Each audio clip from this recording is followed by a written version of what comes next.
Welcome back to my channel. எல்லாரும் நல்லா இருப்பீங்க அப்படின்னு நம்புகிறேன். இன்றைக்குள்ள வீடியோ வந்து கண்டிப்பாக பேரண்ட்ஸ்க்கு ரொம்ப ஹெல்ப்ஃபுல்லாக இருக்கும். அது மட்டும் இல்லை, ஸ்கூல் போகிற பசங்க ப்ராஜெக்ட் ஒர்க் பண்ணுறவங்களுக்கு ரொம்ப யூஸ்ஃபுல்லாக இருக்கும். இது வந்து சின்ன ஒரு ஐடியா தான், ரொம்ப பெருசாக இல்லை, ஆனாலும் யாருக்காவது ஹெல்ப்ஃபுல்லாக இருக்கும். ஸ்கூல்லேருந்து ப்ராஜெக்ட் ஒர்க் கொடுத்துருந்தாங்க. அதாவது உயிரெழுத்துக்கள் ஈ எழுத்து, அதில் உள்ள வரிசையில் உள்ள எழுத்துக்களை வந்து தானியங்களை வச்சு நம்ம வந்து ப்ராஜெக்டாக பண்ணிட்டு போகணும்னு சொல்லியிருந்தாங்க. ஸோ அதுக்காக கொண்டக்கடலை, சிறுபயிறு, உளுந்து, பருப்பு, இப்படி வீட்டில் இருந்த என்னென்னலாம் இருந்துச்சோ அந்த தானியங்கள்லாம் எடுத்து பண்ணலாம் அப்படின்னு சொல்லி நாங்கள் முடிவு பண்ணியிருக்கிறோம். எந்த அளவுக்கு சரியாக வரோன்னு தெரியல. வாங்க நம்ம வந்து இதெல்லாம் வச்சு நம்ம ரொம்ப எளிமையான முறையில் ப்ராஜெக்ட் பண்ணலாம். நாங்கள் வந்து இந்த ப்ராஜெக்ட் பண்ணுறதுக்காக ஃபஸ்ட்டு வந்து A4 ஷீட் பேப்பர் வந்து 4 சைடும் நான் லைன் போட்டு எடுத்துக்கிட்டேன். அதுக்கப்புறம் நமக்கு வந்து அதில் என்னென்ன லெட்டர்ஸ் வந்து எழுத சொல்லியிருக்கிறாங்களோ அது எல்லாத்தையும் நம்ம ஃபில் பண்ண ஆரம்பிச்சிடலாம்.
வரிசையில் உள்ள எழுத்துக்கள் வந்து எழுதி முடிச்சிட்டோம். இதில் வந்து அதாவது இலை, இட்டலி இப்படி இருக்குல்ல, அதில் வந்து இலைக்கு மட்டும் தனியாக ஒரு பயிர், அதுக்கப்புறம் இட்டலிக்கு தனியாக ஒரு தானியம், அப்படி கொண்டு நாங்கள் ஒட்டலாம் அப்படி முடிவு பண்ணிட்டோம். ஸோ இலைக்கு வந்து பச்சை பயிறு, சிறு பயிறுன்னு சொல்லுவாங்க, அதை வச்சு நாங்கள் வந்து ஒட்டிகிட்ருக்குறோம். ஸோ என்னோடய பையன் ப்ராஜெக்ட் யாருக்கு பண்ண சொன்னாங்களோ அவரும் நாங்கள் வந்து 2 பேரும் நாங்கள் வந்து கொஞ்சம் ஹெல்ப் பண்ணி பண்ணலாம் அப்படின்னு சொல்லி 2 பேரும் சேர்ந்து தான் ஒட்டிகிட்ருக்குறோம்.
பச்சை பயிறு வச்சு பண்ணியிருந்தோம். அடுத்தது இட்லிக்கு வந்து பச்சை பட்டாணி வச்சு பண்ணலாம் அப்படின்னு சொல்லிட்டு ஸோ அதுவும் ஸ்டார்ட் பண்ணிட்டோம். இது எல்லாமே ஓரளவு இது எல்லா லெட்டர்ஸ் எல்லாமே ஒட்டி முடிச்சதுக்கப்புறமா ஃபைனலாக எப்படி இருக்குது அப்படின்னு சொல்லி பார்க்கலாம். ஏன்னா ஃபுல்லாக பார்க்குறப்ப ரொம்ப டைம் ஆயிரும். ஸோ எல்லாமே முடிஞ்சதுக்கு அப்புறமா எப்படி இருக்குது அப்படின்னு சொல்லி நம்ம பார்க்கலாம்.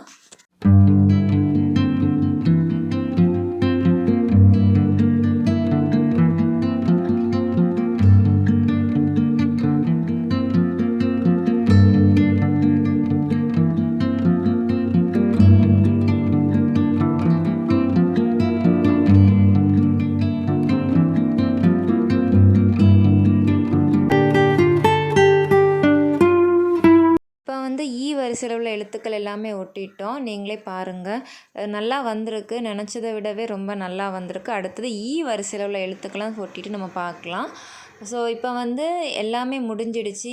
வரிசை, அதுக்கப்புறமா வரிசையில் உள்ள புக்ஸில் என்னெல்லாம் லெட்டர்ஸ் இருந்ததோ அது எல்லாமே ஓரளவு நாங்கள் முடிச்சிருக்கிறோம். ஓரளவு நல்லாவே வந்திருக்கு.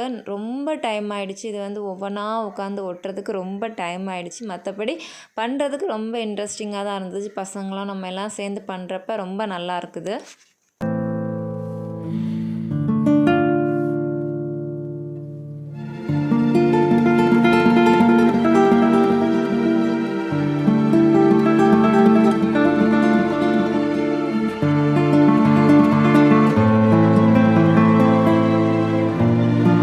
வந்து ஃபைனலாக ப்ராஜெக்ட் முடிச்சிட்டோம். ஆனால் என்ன மிஸ்டேக் பண்ணிட்டோம் அப்படின்னா, நாங்கள் வந்து அதாவது இல்லை இட்டலி இந்த எழுத்துக்கள் வந்து பெருசாக எழுதுனனால வரிசையில் உள்ள இந்த ஈச்சமரம், ஈசல் இதெல்லாம் வந்து இதில் எழுத கொஞ்சம் இடம் பத்தாமல் போயிடுச்சு.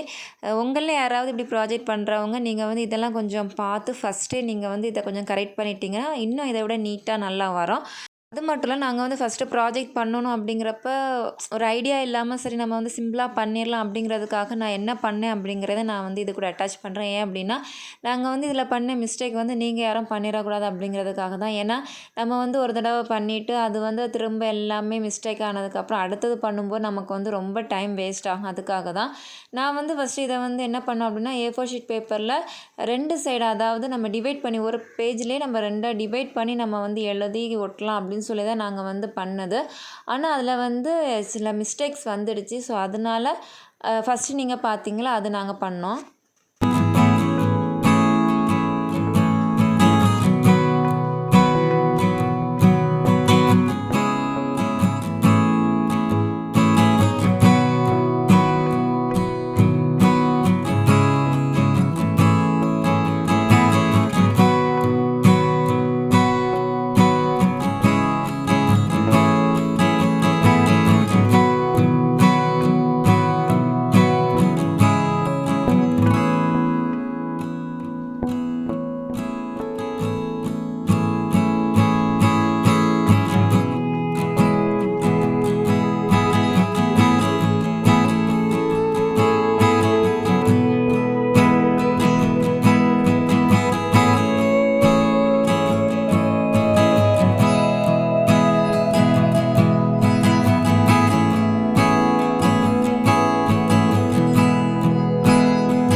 இந்த ப்ராஜெக்ட் பண்ணும்போது என்ன மிஸ்டேக் பண்ணோம் அப்படின்னு கண்டுபிடிச்சது என்னென்னா, நம்ம வந்து ஒரு ஷார்ட் பேப்பர் வாங்கி அதில் வந்து கொஞ்சம் பெருசாக எழுதி பண்ணியிருந்தால் நமக்கு வந்து ஸ்பேஸ் நல்லா இருந்திருக்கும். அதே போல் இன்னும் ரொம்ப நீட்டாக நல்லா பார்க்குறதுக்கு இருந்திருக்கும் அப்படின்னு தெரிஞ்சது. அது மட்டும் இல்லை, இப்படி சின்னதாக கொஞ்சம் ஸ்பேஸை வந்து சின்னதாக பண்ணலாம் அப்படின்னு சொல்லி பண்ணும்போது இந்த லெட்டர்ஸ் எல்லாமே சின்னதாகிடுது. அந்த இதில் வந்து நம்ம வந்து தானியங்களை கொண்டு ஒட்டும்போது என்ன அந்த லெட்டர்னே நமக்கே அதை வந்து கண்டுபிடிக்கிறதுக்கு சரியாக தெரிய மாட்டேங்குது. ஸோ நாங்கள் இதை ஒட்டுறப்ப அந்த அந்த ஷேப்பே இதில் தெரியலை. ஸோ இப்படிப்பட்ட மிஸ்டேக்லாம் எங்களுக்குமே வந்தது. இந்த வீடியோ நான் எதுக்காக அப்லோட் பண்ணுறேன் அப்படின்னா, ஒருவேளை இந்த ப்ராஜெக்ட் ஒர்க் பண்ணுறவங்களுக்கு வந்து இந்த மிஸ்டேக் நீங்கள் யாரும் பண்ணாமல் இருக்கிறதுக்கும் உங்களுக்கும் ஏதாவது சின்ன ஐடியா ஃபஸ்ட்டே ஒரு ஐடியா கிடைக்கும் அப்படிங்கிறதுக்காக தான். ஸ்கூலுக்கு போகிற ப்ராஜெக்ட் ஒர்க் பண்ணுற பசங்களுக்கு வந்து இந்த வீடியோவில் வந்து சின்ன ஒரு ஐடியாவாவது கிடச்சிருக்கும் அப்படின்னு நான் நம்புகிறேன்.